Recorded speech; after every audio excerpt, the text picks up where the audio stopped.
여러분 안녕. 유년부 최선우 전도사님이에요. 우리 친구들 한 주간 잘 지냈나요? 오늘은 2023년 1월 8일 주일 예배 시간이에요. 다 함께 예배를 준비해 볼까요?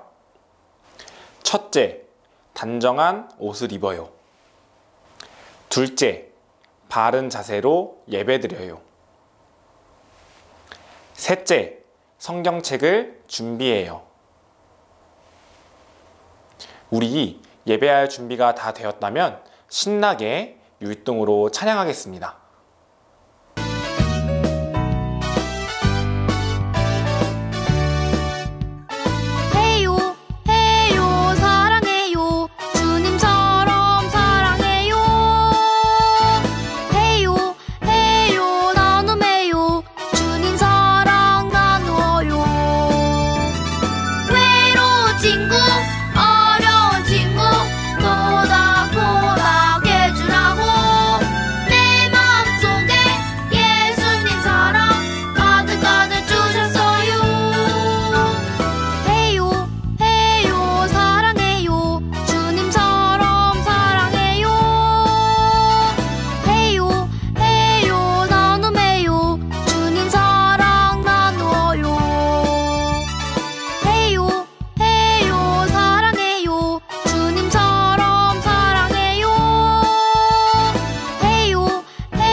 나는 하나님을 예배하는 예배자입니다.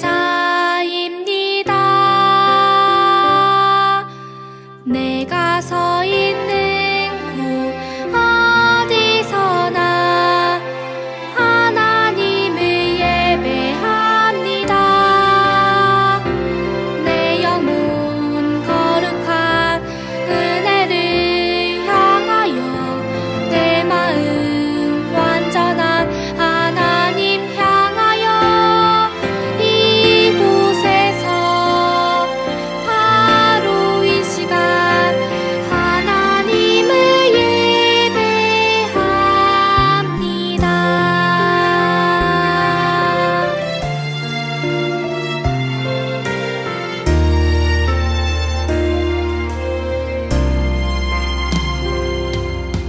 나는 하나님을 예배하는 예배자입니다.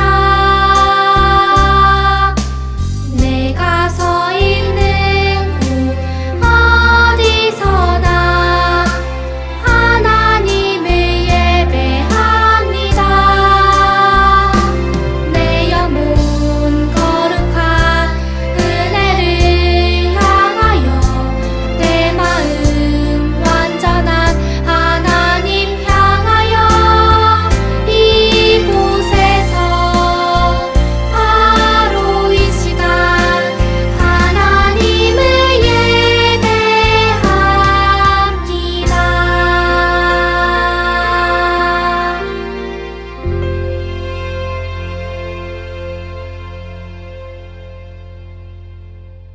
우리 사도신경으로 함께 신앙 고백하겠습니다. 나는 전능하신 아버지 하나님, 천지의 창조주를 믿습니다. 나는 그의 유일하신 아들, 우리 주 예수 그리스도를 믿습니다. 그는 성령으로 잉태되어 동정녀 마리아에게서 나시고 본디오 빌라도에게 고난을 받아 십자가에 못 박혀 죽으시고 장사된 지 사흘 만에 죽은 자 가운데서 다시 살아나셨으며 하늘에 오르시어 전능하신 아버지 하나님 우편에 앉아 계시다가 거기로부터 살아있는 자와 죽은 자를 심판하러 오십니다. 나는 성령을 믿으며 거룩한 공교회와 성도의 교제와 죄를 용서받는 것과 몸의 부활과 영생을 믿습니다. 아멘. 우리 오늘 함께 읽을 말씀은 시편 95편 2절에서 3절 말씀입니다. 다 함께 읽어볼까요? 우리가 감사함으로 그 앞에 나아가며 시를 지어 즐거이 그를 노래하자. 여호와는 크신 하나님이시요 모든 신들보다 크신 왕이시기 때문이로다. 우리 1월의 말씀 주제가 뭐였는지 혹시 기억나나요? 맞아요. 우리는 한 달 동안 예배라는 주제로 함께 말씀을 듣기로 했어요. 그렇다면 오늘은 어떤 예배에 대해서 이야기를 들을지 함께 말씀을 듣도록 하겠습니다. 오늘날 우리는 교회에 함께 모여 예배를 드리고 있어요. 이렇게 교회에 모여서 예배를 드린다는 게 얼마나 감사한 일인지 친구들은 알고 있나요? 혹시 지금 이렇게 예배를 드리고 있는 여러분들에게 누군가 찾아와 총과 칼을 겨누며 지금부터 예배를 드리는 모든 사람들은 사형에 처하겠습니다 라고 말한다면 우리 친구들은 어떨 것 같나요? 말도 안 되는 이야기처럼 들리겠지만 과거 하나님을 믿는 사람들은 이러한 어려움을 겪기도 하였습니다. 이 그림은 카타콤이라고 하는 지하 무덤의 모습이에요. 카타콤은 3세기 이전에 하나님을 믿던 사람들이 예배를 드리던 장소였습니다. 우리 친구들, 그림을 보고 카타콤의 특징이 무엇인지 말할 수 있나요? 맞아요. 카타콤은 바로 지하에 위치해 있다는 것이 특징입니다. 카타콤은 로마 황제의 눈을 피해 지하에 몰래 숨어들어 예배를 드리던 장소였어요. 이 당시 아무도 오지 않는 무덤의 밑에 공간을 만들어 예배를 드릴 수 있도록 하였어요. 이때에는 서로가 기독교인이라는 것을 당당히 말할 수 없었기 때문에 익투스라고 하는 물고기 모양의 증표를 통해 서로를 확인하곤 했습니다. 정말 대단하지 않나요? 그런데 놀라운 사실은 오늘날 세계 곳곳에서도 이렇게 기독교인들을 향한 박해가 이루어지고 있다는 것이에요. 북한과 중국뿐만 아니라 세계 각지에 나가 계신 선교사님들께서도 이런 어려움을 겪고 있습니다. 따라서 우리 친구들이 이렇게 교회에 나와 예배를 드릴 수 있다는 것은 정말 감사한 일이에요. 지금 당장이라도 누군가 문을 박차고 들어와 손들어! 지금부터 예배드리는 너희 모두를 체포하겠다! 라고 하지 않으니까요. 오늘 우리가 함께 알아볼 성경의 주인공인 다니엘과 세 친구도 이러한 어려움을 겪은 사람들이었어요. 이스라엘이 바벨론에 점령되어 많은 사람들이 포로로 끌려가게 되었어요. 특히 잘생기고 똑똑한 남자아이들은 궁에 끌려가 3년간 바벨론의 교육을 받게 되었는데 다니엘과 세 친구도 이때 끌려가게 되었어요. 끌려간 그들에게는 아주 맛있는 음식이 대접되었어요. 그러나 다니엘과 세 친구들은 이 음식이 우상에게 바쳐진 음식이라는 것을 알고 있었어요. 그들은 왕의 신하에게 이 음식을 먹지 않겠다고 말했어요. 그러자 신하는 이 음식을 너희가 먹지 않는다면 나는 왕에게 죽고 말 거야 라고 대답했어요. 그러자 다니엘은 말했어요. 우리를 10일 동안만 시험해 보세요. 왕의 음식을 먹은 사람들과 물과 채소만 먹은 우리들을 한번 비교해 보세요. 열흘이 지나고 왕의 음식을 먹은 다른 아이들보다 다니엘과 세 친구는 용모가 훨씬 아름답고 피부에서 광채가 난다고 성경은 이야기하고 있어요. 또한 우상에게 바쳐진 음식을 먹지 않고 하나님이 기뻐하시는 행동을 하고자 했던 다니엘과 세 친구에게는 지혜와 총명을 더하여 주었어요. 느부갓네살 왕은 다니엘과 세 친구들이 총명함을 알고 있었기 때문에 그들을 왕을 섬기는 자들로 세웠어요. 시간이 흐르고 바벨론은 주변 나라들 중에서 가장 힘이 세고 거대한 왕국이 되었어요. 느부갓네살 왕은 높이는 60규빗에 너비는 6규빗에 달하는 거대한 금신상을 만들었어요. 오늘날로 따지면 아파트 10층 높이에 해당하는 30m 정도의 크기예요. 금신상을 만든 왕은 모든 백성과 관리들을 불러 금신상을 향해 제사하고 절을 하도록 명령했어요. 그리고 이 명령을 따르지 않는 자들은 뜨거운 풀무불에 던질 것이라고 경고했어요. 과연 다니엘과 세 친구들은 금신상을 향해 절을 했을까요? 아니에요. 그들은 하나님 외에 다른 신들에게는 절대로 절하지 않았어요. 그 이유는 오직 하나님만이 유일한 신이시고 높임을 받아야 하는 존재이기 때문이에요. 오늘날 우리가 드리는 예배도 이렇게 하나님을 높이고 인정하는 예배가 될 수 있어야 해요. 그런데 평소 다니엘의 친구들 시기하고 질투하던 관리들이 왕에게 찾아가 금신상에 절을 하지 않는 이들이 있다고 고자질해버렸어요. 느부갓네살 왕은 세 친구를 불러 다시 한번 금신상에 절을 하라고 명령했어요. 그때 다니엘의 세 친구들은 이렇게 말했어요. 만약 우리가 용광로 속에 던져진다 하더라도 우리가 섬기는 하나님께서 우리를 불타는 용광로와 왕의 손에서 구해내실 것입니다. 왕이시여, 하나님께서 우리를 구해주지 않으셔도 우리는 왕의 신들을 섬기지 않을 것이며 왕이 세운 황금 신상에도 절하지 않을 것이니 그리 알아주십시오. 대단하지 않나요? 그들이 왕 앞에서 이렇게 당당히 말을 할 수 있었던 용기는 하나님을 믿는 믿음에서 나온 것이에요. 하나님을 믿는 우리가 다른 신상에게 절을 하는 것은 옳지 않다고 생각했어요. 이 말을 들은 느부갓네살 왕은 화가 잔뜩 나서 풀무불의 불을 7배나 더 뜨겁게 하라고 명령했어요. 그 불이 얼마나 뜨거운지 다니엘의 세 친구들을 끌고 가던 사람이 그 불에 타서 죽을 정도의 열기였어요. 결국 세 친구들은 불에 그만 던져지고 말았어요. 그들이 어떻게 되었을까요? 놀랍게도 그들은 불에 탄 흔적이 전혀 없었으며 옷조차도 그을리지 않았어요. 머리도 타지 않았으며 불에 탄 냄새조차도 없었다고 성경은 말하고 있어요. 더 놀라운 것은 불 속에 있는 그들을 바라볼 때 그들 옆에 또 다른 누군가가 있었다는 것이에요. 성경을 보니 그때에 느부갓네살 왕이 놀라 급히 일어나서 모사들에게 물어 이르되 우리가 결박하여 불 가운데 던진 자는 세 사람이 아니었느냐 하니 그들이 왕에게 대답하여 이르되 왕이여 올소이다 하더라. 왕이 또 말하여 이르되 내가 보니 결박되지 아니한 네 사람이 불 가운데로 다니는데 상하지도 아니하였고 그 넷째의 모양은 신들의 아들과 같도다 하고 라고 말하고 있어요. 맹렬히 타는 풀무불 가운데에서도 하나님께서는 다니엘의 세 친구들을 지켜주신 거예요. 느부갓네살 왕은 다니엘의 세 친구를 밖으로 나오라고 명령했어요. 그리고 크게 놀라며 이렇게 말했어요. 앞으로 누구든지 하나님의 이름을 욕되게 하는 자는 모두 사형에 처할 것이다.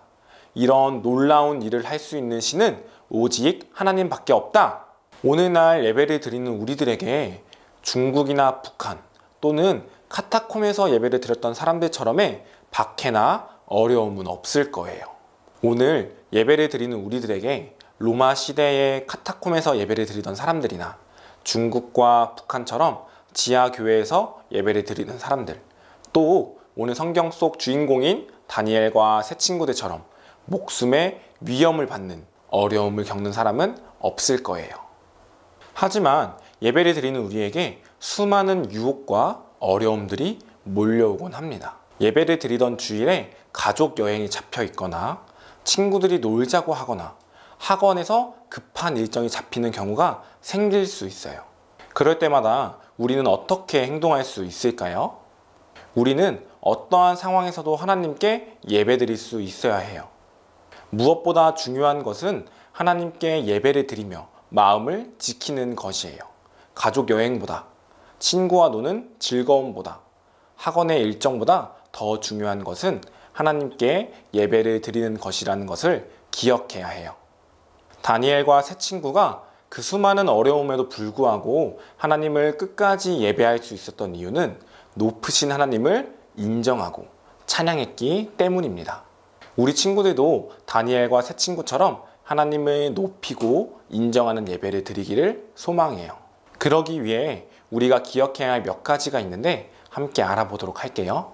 첫 번째는 우리가 예배를 드릴 수 있다는 것에 감사할 수 있어야 해요. 우리가 이렇게 교회에 나와 예배를 드린다는 것이 당연한 일이 아님을 우리는 기억해야 해요. 지금 이 순간에도 누군가는 지하 교회에 몰래 숨어들어 조용히 예배를 드리거나 예배를 드렸다는 이유만으로 나라에서 쫓겨나는 경우도 있어요.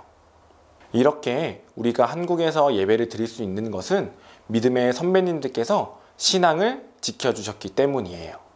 그렇기 때문에 우리는 늘 하나님께 감사한 마음을 가져야 해요. 두 번째는 어떠한 상황에서도 하나님께 예배드릴 수 있어야 해요. 예배를 드리다 보면 교회에 나오기 귀찮거나 친구들이 놀러 가자고 할 때가 있어요. 또는 가족 여행이 잡히거나 급하게 학원에서 보강을 나오라고 할 때도 있을 거예요. 그럴 때마다 우리는 하나님께 예배를 드리는 것이 가장 중요한 일임을 기억해야 해요.